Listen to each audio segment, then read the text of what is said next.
কি সংগঠন একটু শিখাইবেন এটা। আমি এটাকে শিখতাম। এই হত্যাকাণ্ড সংক্রান্তে শিখতে চাই। ঘটনার পরদিন অর্থাৎ 9 তারিখে ঘটনা ঘটেছে। 10 তারিখে যিনি হত্যাকাণ্ডের শিকার হয়েছেন ভিকটিম সোহাগের সুন্দর অ্যাঙ্গেল বোন কোতোয়ালি থানায় বাদী হয়ে একটি মামলা দায়ের করে, যার মামলা নম্বর। আপনাকে অনেক ধন্যবাদ। আমরা আসলে একটা অপরাধ সংঘটিত হয়েছে এবং এটা কারা করেছে, যারা অপরাধী, এই বিবেচনা থেকে আমরা আসলে পুলিশ মামলা তদন্ত করি। মামলা তাদের রাজনৈতিক পরিচয়টা আমাদের কাছে কোনো মুখ্য পরিচয় নয়। আমরা তার যে অপরাধের সাথে তার সম্পৃক্ততা, এইটাকে আমরা গুরুত্ব দিতে চাই এবং সে কেন অপরাধটি সংগঠিত করেছে এটা আমাদের কাছে গুরুত্বপূর্ণ। এবং এখন পর্যন্ত বিভিন্ন মাধ্যমে আমরাও দেখি যে বিভিন্ন রাজনৈতিক দলকে জড়িয়ে তাদের সাথে তাদের পরিচয় দেখানো হচ্ছে, কিন্তু আমরা এখন পর্যন্ত কোনো নির্ভরযোগ্য তথ্য থেকে, সোর্স থেকে তাদের রাজনৈতিক পরিচয়ের বিষয়টি আমরা নিশ্চিত হতে পারিনি। যারা গ্রেফতার হয়েছে তাদেরকে আমরা জিজ্ঞেস করেছি কোনো রাজনৈতিক পরিচয় আছে কিনা, কোনো রাজনৈতিক সংগঠন বা দলের সাথে তারা সম্পৃক্ত কিনা, তারা এই বিষয়ে আমাদেরকে স্পষ্ট কোনো তথ্য দেয়নি। আমরা পরবর্তীতে অপরাপর আসামিদের গ্রেফতার এবং যারা এখনো আমাদের হেফাজতে আছে তাদেরকে আরো নিবিড়ভাবে জিজ্ঞাসাবাদ করব এবং এরকম কোনো পরিচয় যদি আমরা পাই আমরা এটি অবশ্যই আপনাদের সাথে বিনিময় করব। একজন একজন করে করলে আমার জন্য সুবিধা। সামনে আমি একটু আপনাকে যদি একটু থামি, আমি যদি উনি আগে বলার চেষ্টা করছিলেন। জি,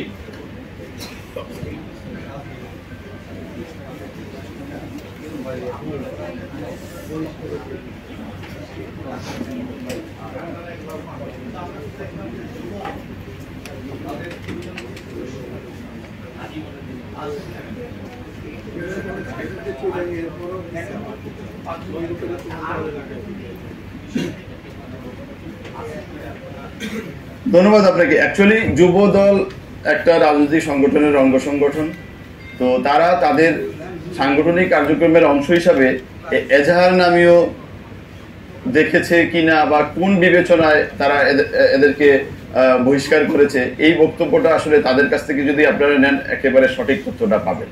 আমরা যেহেতু এটা কোনো রাজনৈতিক বিবেচনা থেকে মামলাটা তদন্ত করতে চাই না, এটা একটা খুবই চাঞ্চল্যকর একটা ঘটনা ঘটেছে, এটা মানুষের মধ্যে একটা মানুষকে আলোড়িত করেছে, মানুষের মধ্যে চাঞ্চল্য তৈরি করেছে। সো আমরা দেখতে চাই এটার মোটিভটা কি, এই অপরাধের কারণটা কি এবং কারা করেছে, এটার মধ্যে আমরা থাকতে চাই। এখানে রাজনৈতিক ইয়েটা আমাদের আসলে মুখ্য উদ্দেশ্য না। যদি কোনো কারণে চলে আসে সেটা অবশ্যই আমরা আপনাদের সাথে বিনিময় করব।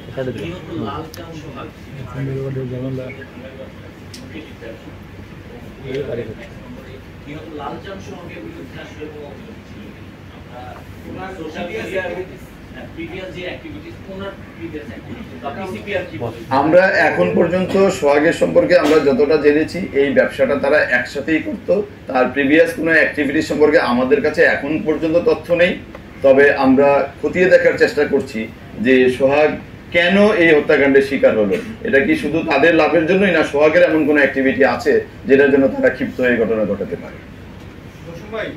একটা প্রশ্ন ছিল যে এই সোহাগ হত্যাকাণ্ডের কথা বলছিলেন যে ব্যবসায়িক দ্বন্দ্ব, আমরা শুনছিলাম যে চাঁদাবাজির একটা জায়গা রয়েছে, চাঁদা দিয়েছিলেন, চাঁদা দেয়নি বলে হত্যা করা হয়েছে। এটা কিন্তু আরেকটি হচ্ছে ভিক্টিমের ভাগ্যে রয়েছে, তিনি আমাদেরকে ফোন দিয়ে জানিয়েছিলেন বা আমরা তখন ছিলাম সেখানে, কোতোয়ালি থানা থেকে মামলা নিতে চাচ্ছিলেন না, যেহেতু যারা জড়িত তারা বিএনপির সাথে জড়িত। সেই জায়গা থেকে আসলে পুলিশ কেন পলিটিক্যাল যখন কেউ সামনে আসে মামলা নিতে অনীহা দেখায় বা এটাতে আগ্রহ কম দেখে? আপনাকে খুবই ধন্যবাদ যে এই জিনিসটা আপনি সামনে নিয়ে চলে আসছেন। এটা আসলে এটা সামনে আসাতে আমার জন্য একটা সুবিধা হয়েছে, আমি আমার নিজেকে ডিফেন্ড করার সুযোগ পাচ্ছি। যদি আপনারা আবার নিউজ করতেন যে এটা পুলিশ মামলা নেয়নি, তাহলে জিনিসটা মনে একটা ভুল বুঝাবুঝি তৈরি হতো। তো আমি দ্বিতীয় প্রশ্নের উত্তরটা একটু আগে দিই, আমি যে পুলিশ মামলা নিতে চাইনি। আমরা এই ঘটনা যখন ঘটেছে, আমি সময়টা উল্লেখ করেছি, তার 20 থেকে 25 মিনিট পরে আমি ঘটনাস্থলে উপস্থিত হয়ে পরদিন সকাল 5টা পর্যন্ত আমি নিজে থানায় উপস্থিত ছিলাম। তো এই মামলাটা যে কে করবে, কারা করবে, সবাইকে ডেকে নিয়ে আসা এবং আসামিদের সাথে কথা বলা, কারা কারা এই প্রাথমিকভাবে তারা কাদের নাম বলে, এই সব কিছুর সাথে আসলে ব্যক্তিগতভাবে আমি উপস্থিত থেকে হয়েছে। এখন যদি কেউ বলে মামলা পুলিশ নিতে চায়নি, তাহলে আমি দুঃখের সাথে বলবো যে এই তথ্যটা সঠিক না, কেননা আমি নিজেই তো এটা সাক্ষী। আমি তো মামলাটা, আমরা বাদী খুঁজতেছিলাম। আমরা প্রথমে বাদীর এক ভদ্রমহিলা আসলেন যে উনি মামলা করবেন, আমরা বললাম যে আপনার পরিচয় কি, তো পরে উনি বললেন যে আমি সোহাগের ওয়াইফ। তো পরে আমরা খতিয়ে দেখলাম উনি ডিভোর্সড ওয়াইফ, সরি আমি ডিভোর্সড আর ওয়াইফ থাকে না, সে ডিভোর্সড। আমরা, আপনারা বলেন যে একজন যাকে সে ডিভোর্স করেছে তাকে বাদী করা সঙ্গত হতো কিনা, আমি এই প্রশ্ন যদি আপনাদের কাছে রাখতে চাই। তো এইরকম হয়েছে। তারপরে তার ভাইকে পেলাম, সে ভাই পরিচয় দিল, বলে যেটা, পরে দেখলাম যে সে তার সৎ ভাই।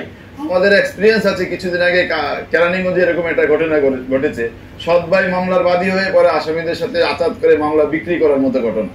তা আমরা আরেকটু সময় নিচ্ছিলাম যে আরো কাউকে পাই কিনা, বাবাকে খুঁজেছি, মাকে খুঁজেছি, পরে দেখলাম যে তারা মৃত্যুবরণ করেছেন, তারা এগুলোকে নেই। পরে তার আপন বোনকে সকালে আমরা খুঁজে পেয়ে তাকে আমরা বলেছি আপনি বাদী হতে চাইলে আমরা আপনাকে প্রায়োরিটি দিব। পরে আমরা তার আপন ভাইকে, বোনকে বাদী করেছি।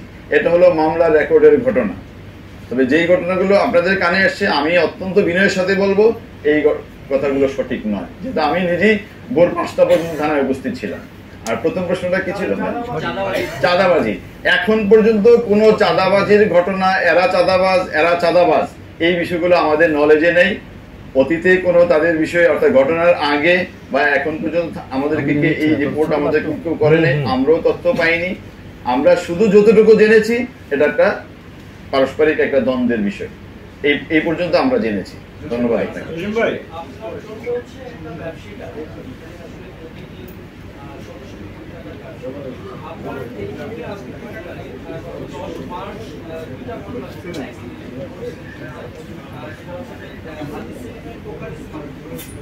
এমটিসি মার্কেটের কথা বলছেন আপনি?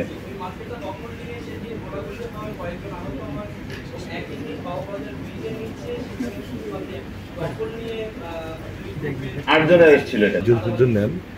আপনাকে ধন্যবাদ। আসলে আপনি নিজেই তো বললেন যে ঘটনা ঘটেছে, মামলা হয়েছে, এটা কি বলেছেন?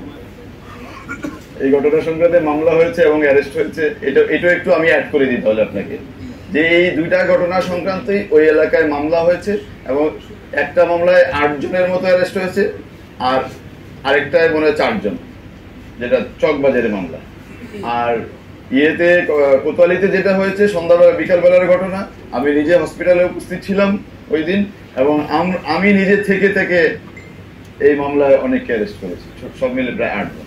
আমি আরো একটা ইয়ে দিয়ে দিই যে কামরাঙ্গীর চোরে যেতে একটা ঘটনা ঘটেছে, আমরা ওইটাও মামলা নিয়েছি এবং একাধিক ব্যক্তিকে অ্যারেস্ট করেছি। এখন বিষয়টা আমরা কোনো পলিটিক্যাল দৃষ্টিকোণ থেকে এটাকে দেখতে চাই না। এখন যদি কেউ করে, তার পলিটিক্যাল যদি ব্যাকগ্রাউন্ড থাকে, দ্যাট ইজ ডিফারেন্ট ইস্যুস। আমরা দেখতে চাই একটা অপরাধ সংগঠিত হয়েছে। আমি ওখানে একটা প্রোগ্রাম করেছিলাম, আপনারা যদি কারো নলেজে থেকে থাকে, অনেক মিডিয়ার লোকজন ছিল। আমি মৌলভীবাজার ব্যবসায়িক সমিতিদের সাথে ওখানে 35টা সংগঠনের সাথে একদিন একটা প্রোগ্রাম করেছিলাম। সেই প্রোগ্রামে আমি বলেছিলাম যে আপনারা ব্যবসা করবেন, রাষ্ট্রের রেভিনিউ অ্যাড করবেন রাষ্ট্রের কোষাগারে, আপনাদের নিরাপত্তার দায়িত্ব দেওয়া আমার হিসেবে আমি থাকবো। আমরা চেষ্টা করেছি যতটা সম্ভব করতে, আমাদের এই প্রক্রিয়া চলমান। ধন্যবাদ। জসিম ভাই, পিছন থেকে একটু প্রশ্ন ছিল, কে আগে হাত উঠেছেন? আপনারা সিদ্ধান্ত নেন কে আগে প্রশ্ন করবেন। প্লিজ আপনারা প্রাসঙ্গিক প্রশ্ন করবেন। আজকে আমাদের যে ব্রিফিং এর বিষয় সেই প্রসঙ্গে থাকবে, এটার মধ্যে থাকলে একটু সুবিধা হবে আমাদের। জসিম ভাই, আপনারা এই হত্যাকাণ্ডের পরে দ্রুত আসামি গ্রেফতার করেছেন, নিশ্চয়ই নগরবাসী স্বস্তি পেয়েছে, কিন্তু আমার প্রশ্নটা হচ্ছে যে একটি ঢাকার গুরুত্বপূর্ণ হাসপাতাল এবং একটা ব্যবসায়িক এলাকায় দীর্ঘক্ষণ ধরে, আমি খুব স্পষ্ট করে আপনাকে বলতে চাই, ঘটনার 10 মিনিটের মধ্যে পুলিশ ওখানে উপস্থিত হয়েছে। এটা একেবারে ডকুমেন্টেড, যদি আপনারা দেখতে চান আমরা সেটাও প্রমাণ করতে পারবো। 10 মিনিটের মধ্যে ঘটনা পুলিশ উপস্থিত হয়েছে এবং পুলিশ উপস্থিত হয়ে আশপাশ এলাকা থেকে ওই যে বললাম তাৎক্ষণিকভাবে 2 জনকে অ্যারেস্ট করেছে।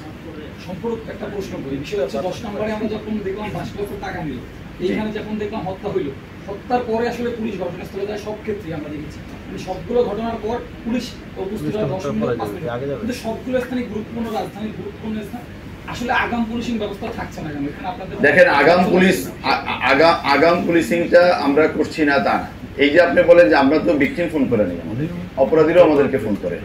আমাদের একটা আমাদের কি বলে যে এই যে কমিউনিটিকে আমরা আমাদের পুলিশি কার্যক্রমে এঙ্গেজ করেছি, এটার ফলশ্রুতিতে তো আমরা এই তথ্যটা পেয়েছি যে ওখানে একটা ঘটনা ঘটতেছে, আমরা গিয়েছি। এখন আমরা একেবারে man to man, one to one তো আমাদের সিকিউরিটি দেওয়ার বা নিরাপত্তা দেওয়ার আমাদের এরকম সামর্থ্য নেই, আপনারা জানেন। এখন ঘটনা ঘটলে পুলিশ তথ্য পেলেও যায়, আবার যেই পুলিশের উপস্থিতির কারণে যেই ঘটনাগুলো ঘটে না, ওইটা তো ভাই আপনিও জানেন না, আমিও জানি। আমি বলতে পারবো যে আমাদের পুলিশের এক্সিস্টেন্স ছিল বলে ওখানে একটা বড় ঘটনা ঘটেনি। আবার ঘটনাটা ঘটে গেলে আপনারা জানেন কেন পুলিশ ওখানে উপস্থিত ছিল। পুলিশের উপস্থিতির কারণে যে কত শত ঘটনা ঘটে না, এটার কোন স্টেট কি আমাদের কাছে আছে? তাহলে এটা একটু আপনারা বিবেচনায় রাখবেন আর কি, আমি দয়া করে বলবো। যদি আপনারা অনুমতি দেন আমি একটু শেষ করতে চাই। আর কয়জন করবেন একটু আমাকে বললে আমি একটু করে ফেলেন। একটা রিলিভেন্ট প্রশ্ন ছিল, কাইন্ডলি এরপরের সঙ্গে যে ধরনের নৃশংসতা আমরা দেখেছি তাতে মনে হয়েছে আসামিদের অনেক বেশি ক্ষোভ তার প্রতি ছিল। সেক্ষেত্রে এটা কি শুধুমাত্র ব্যবসায়িক দ্বন্দ্ব কিনা, শুধুমাত্র একটা সাধারণ হত্যাকাণ্ড কিনা, আপনারা সে ব্যাপারে কোনো সন্দেহ আছে কিনা? আমার প্রশ্ন হচ্ছে মোটিভটা আপনারা আসলে কোন রকমের উদ্ধার করতে পেরেছেন কিনা আসামিদের? Actually that I was talking to, যে আমি বলছিলাম যেটা, যে আসামিরা তো ধরা পড়ছে, ওই এখন গুরুত্বপূর্ণ 5 জনের মধ্যে অনেক গুরুত্বপূর্ণ আসামি আছে এখানে, আসামি বলবো না আমি, আসলে সন্দিগ্ধ আছে। তো তাদেরকে আমরা যখন জিজ্ঞাসাবাদ করব সে কেন এটা করছে সেটাও আমরা আসলে বের করতে পারবো। আমি এটা আপনাদেরকে বলতে পারবো।